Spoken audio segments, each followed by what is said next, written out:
শ্রীমদ্ ভাগবতের দ্বিতীয় স্কন্ধের দ্বিতীয় অধ্যায় হৃদয় অভ্যন্তরস্থ ভগবানটি শুরু করতে চলেছি। এই দ্বিতীয় স্কন্ধটি মূলত জগতের প্রকাশের ব্যাপারে বলা হয়েছে। শুরু হচ্ছে হৃদয় অভ্যন্তরস্থ ভগবান। শ্রী সুখদেব গোস্বামী বললেন, বিশ্ব সৃষ্টির পূর্বে ব্রহ্মা বিরাট রূপে ধ্যান করার মাধ্যমে ভগবানের সন্তুষ্টি বিধান করে তার লুপ্ত চেতনা ফিরে পেয়েছিলেন এবং এই বিশ্ব প্রলয়ের পূর্বে ঠিক যেমন ছিল ঠিক সেইভাবে তার সৃষ্টি করতে সক্ষম হয়েছিলেন। বৈদিক ধ্বনির দ্বারা প্রদর্শিত পথ এতই মোহময়ী যে মানুষের বুদ্ধি স্বর্গ আদি অর্থহীন বিষয়ে ধাবিত হয়। বদ্ধ জীব স্বর্গলোকে অলীক সুখভোগের স্বপ্নে আবিষ্ট হয়, কিন্তু প্রকৃতপক্ষে সেই সমস্ত স্থানে সে কোনো রকম প্রকৃত সুখ আস্বাদন করতে পারে না। অতএব তত্ত্বজ্ঞানী ব্যক্তি উপাধি সমন্বিত এই জগতে কেবল ন্যূনতম আবশ্যকতাগুলির জন্য প্রয়াস করবেন।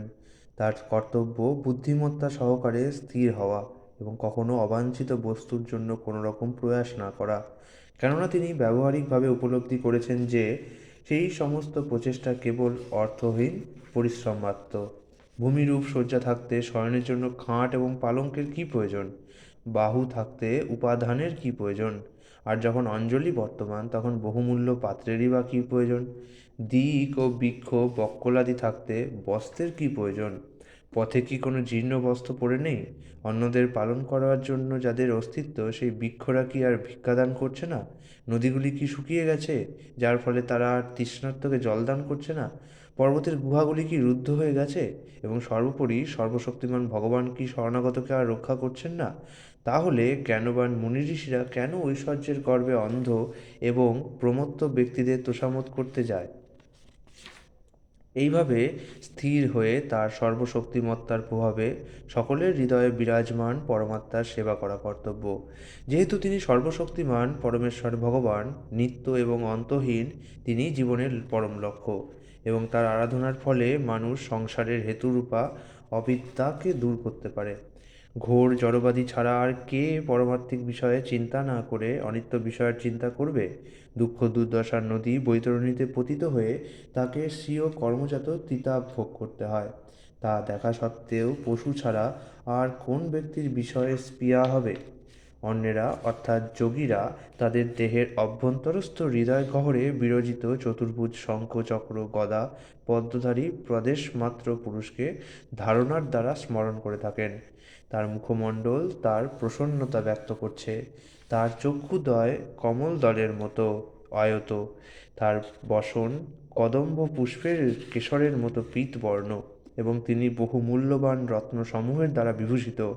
মহারত্ন খচিত স্বর্ণময় কিরীট ও কুণ্ডল মহামূল্যবান মণিসমূহের দ্বারা বিশেষভাবে দীপ্তিমান। তার শ্রীপাদপদ্ম মহান যোগীদের বিকশিত হৃদয়পদ্মের কর্ণিকা রূপ আবাসে সংস্থাপিত। তার বক্ষস্থলে শিবৎস চিহ্নযুক্ত কৌস্তভ মণি শোভা পাচ্ছে এবং তার স্কন্ধে নানা প্রকার রত্নসমূহ এবং তার গলদেশ অম্লান শোভা সমন্বিত বনমালায় বেষ্টিত। তার কটিদেশ মেখলার দ্বারা এবং অঙ্গুলিগুলি বহুমূল্য রত্নখচিত অঙ্গুরীর দ্বারা সুশোভিত। তার অন্যান্য অঙ্গ নূপুর কঙ্কণ আদি বহু মূল্যবান অলঙ্কারে সুসজ্জিত। তার মুখমণ্ডল কুঞ্চিত স্নিগ্ধ অমল নির্বর্ণ, কেশের দ্বারা অতিশয় শোভমান এবং হাস্য দ্বারা পরম মনোহর। ভগবানের উদার লীলা এবং হাস্যযুক্ত কটাক্ষপাতে যে চমৎকার ভ্রুভঙ্গি দীপ্তিমান হয়, তাতে তার অত্যন্ত অনুগ্রহ পূর্ণরূপে সূচিত হয়। তাই যতক্ষণ ধ্যানের দ্বারা মনকে নিবদ্ধ করা যায়, ততক্ষণই ভগবানের এই দিব্য রূপের ওপর মনকে স্থির করা উচিত। ভগবানের শ্রী পাদপদ্ম থেকে শুরু করে তার হাস্যোজ্জ্বল মুখমণ্ডলের ধ্যান করা উচিত। প্রথমে তার শ্রী পাদপদ্মকে মনকে স্থির করা উচিত, তারপর গুল্ফ, তারপর জঙ্ঘা এবং এইভাবে উচ্চ থেকে উচ্চতর অঙ্গের ধ্যান করা উচিত। চিত্ত যত শুদ্ধ হবে, ধ্যান ততই গভীরতা লাভ করবে।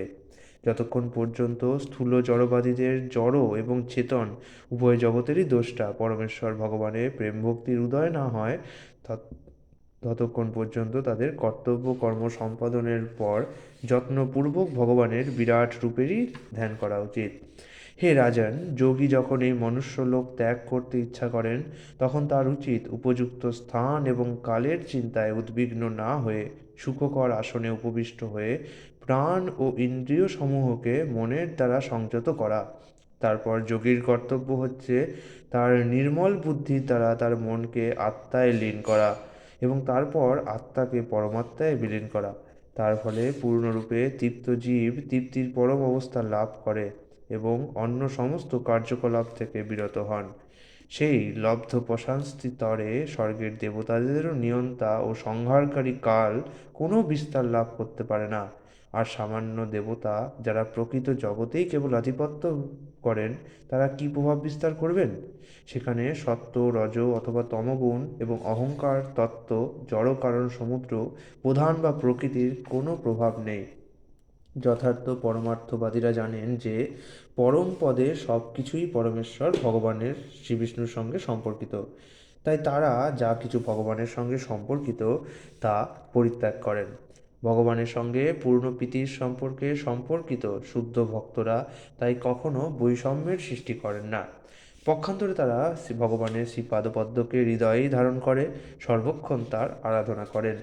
এইভাবে মুনিরা ব্রহ্মস্বরূপে অবস্থিত হয়ে শাস্ত্রজ্ঞানের প্রভাবে বিষয় বাসনা সমূহ সমূলে বিনষ্ট করে পাদমূলের দ্বারা মূলাধারকে রুদ্ধ করেন এবং প্রাণবায়ুকে শটস্থানে উন্নীত করে তাদের জড়দেহ ত্যাগ করেন। ধ্যানপরায়ণ ভক্ত নাভি থেকে প্রাণবায়ুকে হৃদয়ে, তারপর সেখান থেকে কণ্ঠের অধোদেশস্থিত বিশুদ্ধ চক্রে নিয়ে যাবেন। তারপর জিতচিত্ত মুনি বুদ্ধির দ্বারা অনুসরণ করে তাকে ধীরে ধীরে তালু মূলে নিয়ে যাবেন।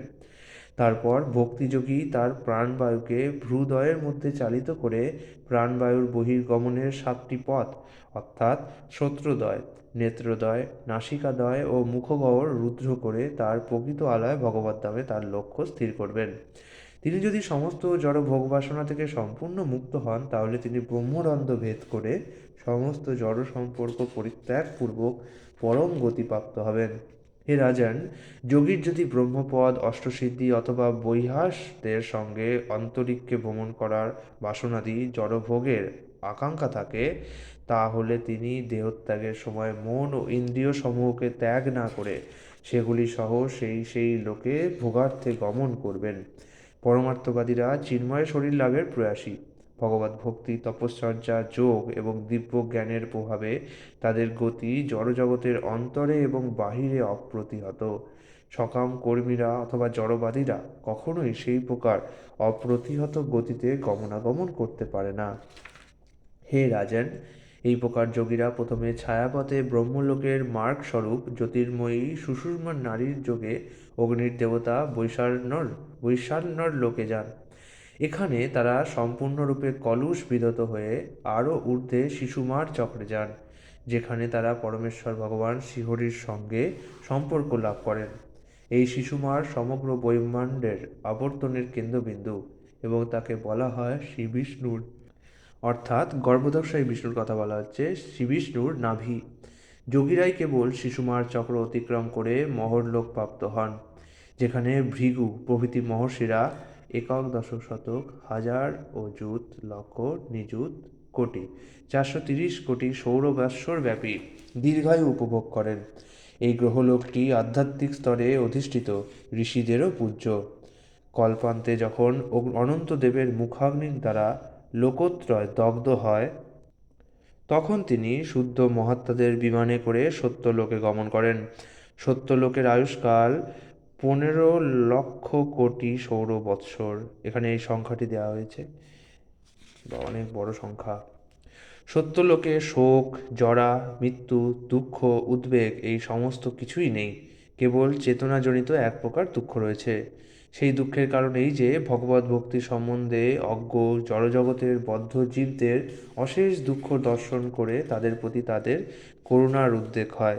সত্যলোক প্রাপ্ত হওয়ার পর ভক্ত নির্ভীকভাবে বাহ্যত স্থূলদেশ সদৃশ একটি সূক্ষ্মদেহে প্রবেশ করেন এবং ক্রমান্বয়ে মৃত্তিকাত্ম থেকে জলমূর্তি প্রাপ্ত হন এবং তারপর জ্যোতির্ময় মূর্তি এবং বায়বীয় মূর্তি প্রাপ্ত হন এবং অবশেষে আকাশ রূপ প্রাপ্ত হন। এইভাবে ভক্ত ঘ্রাণেন্দ্রিয়ের গ্রাহ্য গন্ধ, রসেন্দ্রিয়ের গ্রাহ্য রস, চক্ষুর গ্রাহ্য রূপ, ত্বকের গ্রাহ্য স্পর্শ, শ্রবণেন্দ্রিয়ের গ্রাহ্য আকাশের গুণ শব্দ, কর্মেন্দ্রিয়ের গ্রাহ্য জড়ক্রিয়া আদি বিষয়সমূহকে অতিক্রম করেন। এইভাবে ভক্ত স্থূলভূত, সূক্ষ্মভূত ও ইন্দ্রিয়সমূহের লয়, স্থান এবং সাত্ত্বিক, রাজসিক ও তামসিক অহংকার প্রাপ্ত হয়ে সেই অহংকারের সঙ্গে বিজ্ঞান তত্ত্ব বা মহৎ তত্ত্বে গমন করেন এবং তারপর তিনি শুদ্ধ আত্ম উপলব্ধি স্তরে উন্নীত হন। সম্পূর্ণরূপে যিনি পবিত্র হয়েছেন, কেবল তিনিই তার স্বরূপ প্রাপ্ত হয়ে পূর্ণ আনন্দ এবং তৃপ্তির সঙ্গে পরমেশ্বর ভগবানের সঙ্গ লাভ করতে পারেন। যিনি ভগবত ভক্তির এই পূর্ণতার স্তর লাভ করেছেন, তিনি আর কখনো এই জড়জগতের প্রতি আকৃষ্ট হন না এবং এখানে ফিরে আসেন না। হে রাজেন, আপনার প্রশ্নের উত্তরে আমি যা বললাম তা বেদের বর্ণনা বলে জানবেন এবং তা নিত্য সত্য। ব্রহ্মার আরাধনায় তুষ্ট হয়ে পরমেশ্বর ভগবান শ্রীকৃষ্ণ স্বয়ং তাকে তা বলেছিলেন। ব্রহ্মাণ্ডে ভ্রাম্যমান জীবদের ভগবানের প্রেমময়ী সেবার পন্থা ব্যতীত ভববন্ধন মোচনের আর কোনো মঙ্গলময় পন্থা নেই। মহাত্মা ব্রহ্মা গভীর মনোনিবেশ সহকারে একাগ্র চিত্তে 3বার বেদ অধ্যয়ন করেছিলেন এবং তা পুঙ্খানুপুঙ্খভাবে বিচার করে স্থির করেছিলেন যে পরমেশ্বর ভগবান শ্রীকৃষ্ণের প্রতি আকর্ষণই হচ্ছে ধর্মানুষ্ঠানের পরম পূর্ণতা। পরমেশ্বর ভগবান শ্রীকৃষ্ণ প্রতিটি জীবের হৃদয়ে অন্তর্যামী রূপে বিরাজ করেন। দর্শন দ্বারা এবং বুদ্ধি দ্বারা বিচারপূর্বক সেই সত্য অনুভব করা যায়। হে রাজেন, তাই প্রতিটি মানুষের কর্তব্য হচ্ছে সর্বত্র এবং সর্বদা সেই পরমেশ্বর ভগবান শ্রীহরির শ্রবণ, কীর্তন ও স্মরণ করা।